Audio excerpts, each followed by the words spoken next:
네, 제30차 원내대책회의를 시작하겠습니다. 김태년 원내대표의 모두 발언이 있겠습니다.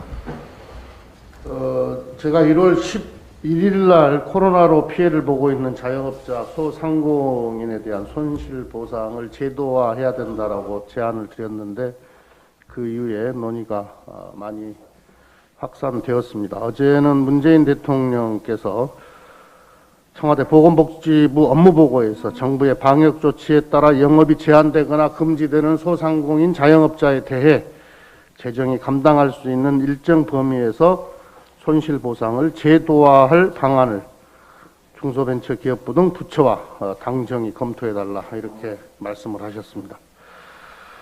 더불어민주당은 정부와 함께 팬데믹에 따른 손실보상 제도화를 위한 입법 논의를 진행하겠습니다.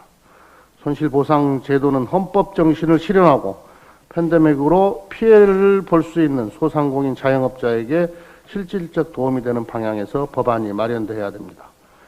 쟁점이 많습니다. 재정 부담도 우리가 함께 극복해야 될 숙제입니다. 우리의 재정 여력 범위 내에서 피해를 구제할 수 있는 최적의 기준선을 마련해야 합니다. 해외 사례를 참고하겠지만 우리 상황에 맞는 한국형 손실보상 제도를 정착시켜야 합니다. 한정된 재원에서 당사자 모두에게 도움이 되는 피해 구제의 제도화를 위해서는 사회적 합의가 또 필수적입니다. 이러한 방향에서 국회 논의를 시작하겠다는 말씀을 드립니다. 2월 임시국회가 이제 한 주 앞으로 다가왔습니다. 더불어민주당은 이번 주 2월 국회 운영 방향을 확정하고 입법 로드맵을 마련할 것입니다. 코로나로 발생한 사회적 격차를 치유하고 일상과 경제를 정상화하는 회복, 포용, 도약을 위해 당의 정책 역량을 집중하겠습니다. 특히 이번 2월 국회의 핵심 목표를 경제 혁신에 두겠습니다. 우리 경제는 코로나19의 어려움 속에서도 주요 거시경제 지표에서 희망의 파란불을 켜고 있습니다. 지난해 경제 성장률은 OECD 국가 중 1위로 전망되고 올해는 코로나 이전 수준인 3%대 성장의 신호가 나타나고 있습니다. 특히 2020년도에는 설비 투자가 큰 폭으로 반등했습니다. 우리 경제의 전망을 밝게 해주는 지표 중에 하나입니다. 저희 더불어민주당은 2월 임시국회를 선도형 경제로의 터닝포인트로 만들겠습니다. 먼저 코리아 프리미엄 시대를 선도하기 위한 과감한 규제혁신입법을 추진할 것입니다. 해외에 없거나 시대에 뒤처진 규제를 혁신하고 기업의 도전을 지원하며 새로운 성장 동력을 끌어낼 수 있는 입법 과제들을 선정하고 있습니다. 규제혁신 추진 법안의 우선순위는 경제 현장과 기업의 목소리를 적극적으로 반영해 선정할 것입니다. 이를 위해 28일에 민주당 규제혁신 추진단이 대한상의와 정책간담회를 개최합니다. 우리 기업들이 앞장서서 선도형 경제로 도약할 수 있도록 과감한 규제혁신 방안을 경제단체와 협의하겠습니다. 의례적 만남이나 생색내기가 아니라 경제 활력을 회복하고 기업에 도움이 되는 실질적이고 생산적인 간담회가 되도록 하겠습니다. 민생과 개혁 입법도 놓치지 않고 2월 임시국회에서 속도를 내겠습니다. 다음 주부터 각 상임위에서 법안을 집중 심의할 수 있도록 야당도 당내 입장을 명료하게 정해 법안 심의에 참여해 주실 것을 요청합니다. 모태기 일본 외무상이 연일 한일 관계를 경색시키고 있습니다. 모태기 외무상은 지난 주말 우리 사법부의 위안부 피해자 배상 판결을 부정하는 외무대신 담화를 발표했습니다. 지난 18일에는 독도가 일본 영토라는 망언을 한 바 있습니다. 일본 정부는 국내 정치가 어려움에 부닥칠 때마다 한일 갈등을 단골 소재로 악용해 왔습니다. 선거를 앞둔 스가 내각이 과거 아베 전 총리의 전철을 밟지 않기를 바랍니다. 최근 국제사회는 국제법과 국제인권법에 있어서 중대한 인권범죄에 대한 시효와 주권 면제를 인정하지 않는 원칙을 세워가고 있습니다. 일본의 군 위안부 동원 착취 행위는 인류의 양심에 반하는 반인도적 전쟁 범죄로 주권 면제가 적용되지 않은 불법 행위입니다. 그에 따라 우리 재판부는 반인도적 범죄의 경우 주권 면제론을 적용해서는 안 된다고 판단한 것입니다. 민주주의 국가에서 역사 피해자 개인의 재판 청구권은 불가침의 권한입니다. 상권 분립이 엄격히 적용되는 대한민국에서는 정부가 개인의 재판 청구권에 관여할 권한이 없습니다. 따라서 역사 피해자 개인의 청구권 문제와 한일 양국 간 현안 문제 해결은 사안별로 분리 대응하는 것이 바람직합니다. 미래지향적 한일 관계 개선은 일본의 태도에 달려 있습니다. 지금과 같이 일본 정부가 모든 책임을 우리 정부에 전가한다면 한일 관계 개선은 요원할 것입니다. 또한 일본 정부가 국내 정치를 위해 한일 관계를 악용하는 한 한일 양국이 건설적이고 미래지향적 협력 관계로 나아가기는 어렵습니다. 한일 관계가 미래지향적으로 발전해 나가기 위해서는 전쟁 범죄에 대한 일본 정부의 진정성 있는 태도와 함께 역사 문제와 현안 문제를 분리 대응하는 자세 전환이 필요합니다. 강제징용 판결에 대한 보복 차원에서 취한 수출 규제를 처리하는 조치부터 선행할 것을 일본 정부에 촉구합니다. 이상입니다. 네, 상생연대 3법에 대해서 좀 말씀을 드리겠습니다. 더불어민주당이 추진하고 있는 상생연대 3법은 코로나19를 넘어 더 나은 미래로 가기 위한 절박한 노력입니다.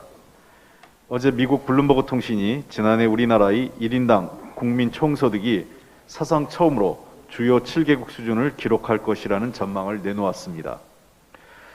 방역과 경제 회복을 동시에 달성하고 있는 우리나라와 국민들의 저력을 확인할 수 있습니다. 이와 동시에 블룸버그 통신은 우리 경제의 회복이 부익부, 빈익빈의 K자형으로 나타날 수 있다고 우려를 나타냈습니다.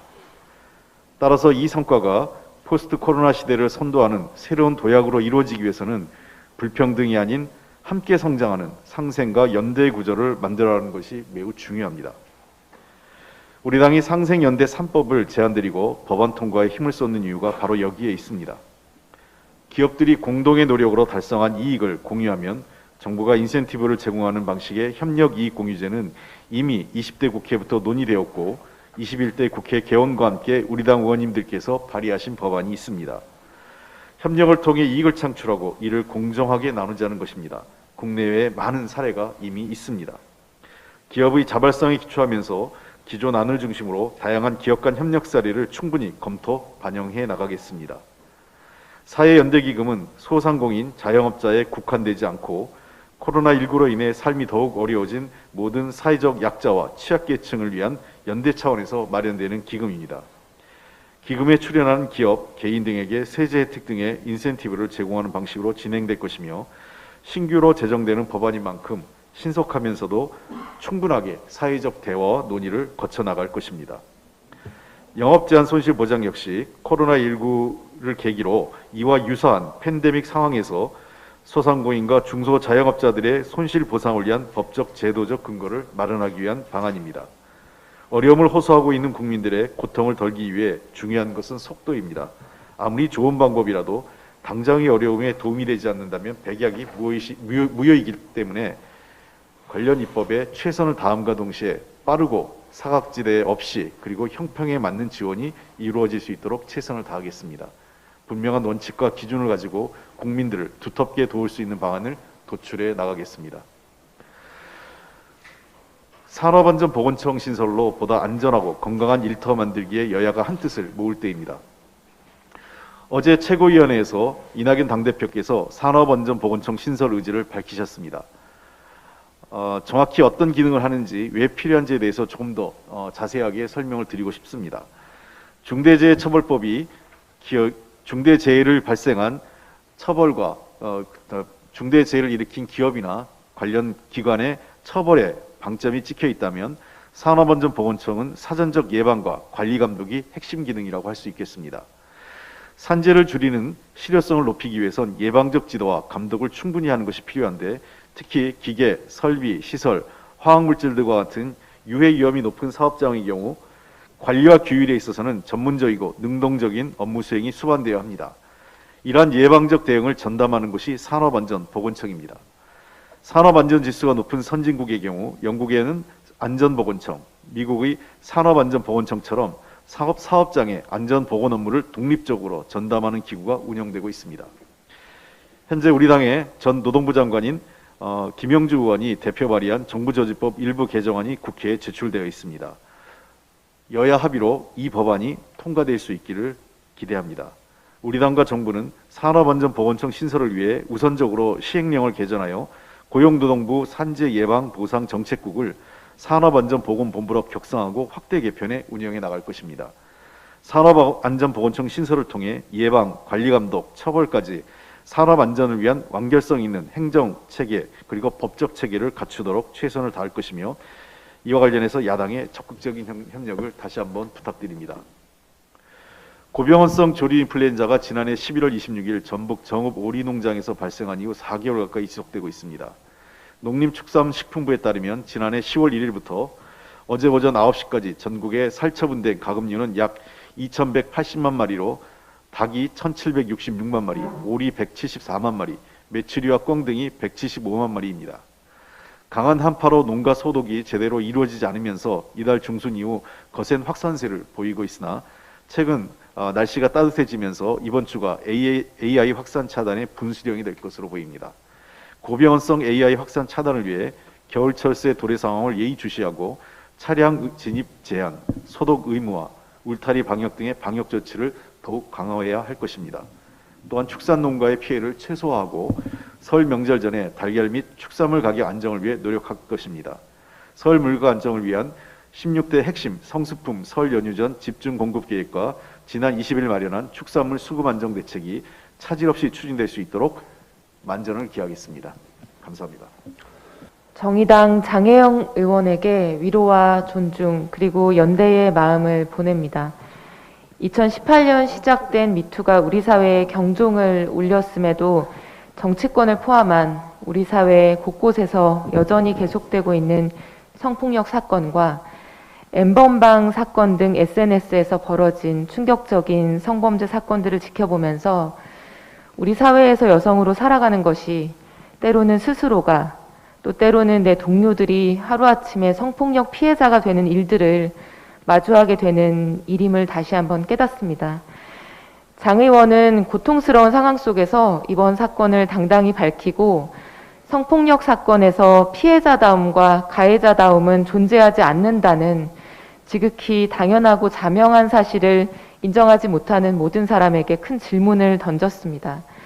이번 사건은 성폭력을 가하는 사람은 따로 정해져 있지 않고 지위 여부를 막론하고 누구든지 가해자도 피해자도 될 수 있으며 장 의원의 말처럼 누구라도 동료 시민을 동등하고 존엄한 존재로 대하는 데 실패하는 순간 성폭력 가해자가 될 수 있다는 것을 다시 한번 보여줍니다.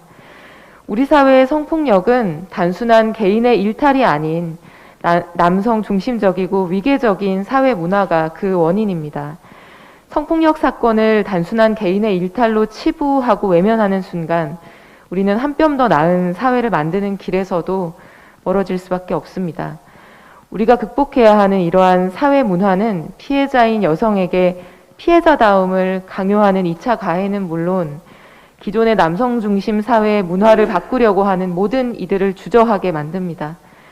우리가 가해자와 가해 사실을 비난하는 것에 머무르지 않고 거기서 한 걸음 더 나가야 하는 이유입니다. 성폭력이 발생하지 않도록 사전 예방이 무엇보다 중요하지만 성폭력 피해자가 피해 사실을 온전히 밝히고 회복에 집중할 수 있도록 법과 제도를 개선하고 사회 제도와 문화를 만들어가는 것 또한 매우 중요합니다. 여성가족부의 실태조사에 따르면 성희롱에 대해 참고 넘어간다라는 답변이 81.6%로 대부분을 차지하고 있습니다.